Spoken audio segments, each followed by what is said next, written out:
On a cold October evening, when the city glowed with flickering pumpkins and golden lights, everyone was busy celebrating Halloween, but little Lily felt invisible.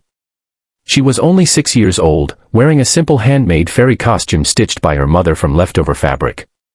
The wings were slightly uneven, the dress a bit faded, but Lily wore it with pride because it was all they could afford. Her father had passed away years ago, and her mother worked long hours cleaning offices just to keep food on the table. That night, Lily stood outside a small cafe window, clutching her tiny pumpkin basket, watching families laugh together.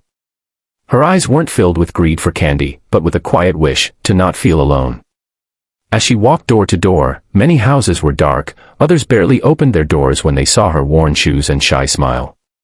Some gave candy, some didn't. Still, Lily kept going, humming softly to herself. Then she reached a brightly lit townhouse at the end of the street, surrounded by luxury cars and expensive decorations.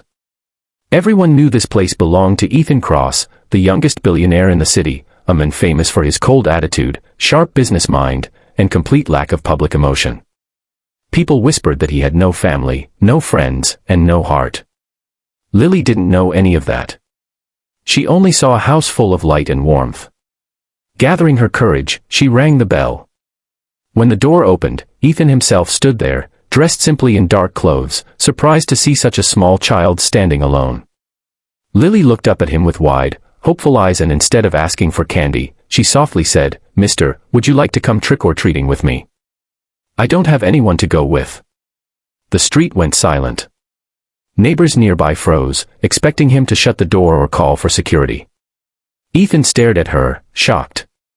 No one had spoken to him like that in years, not without fear, not without wanting something. His mind raced back to his own childhood, nights spent alone in a massive house after his parents died, surrounded by money but starving for love. He looked at Lily's basket, barely filled, and her trembling hands. For a moment, he said nothing. Then he slowly knelt down to her level and smiled, a real smile that no one had seen before. "I don't know how to trick or treat," he said quietly. Lily's face fell for a second, but then he continued, "But, if you don't mind teaching me, I'd be honored."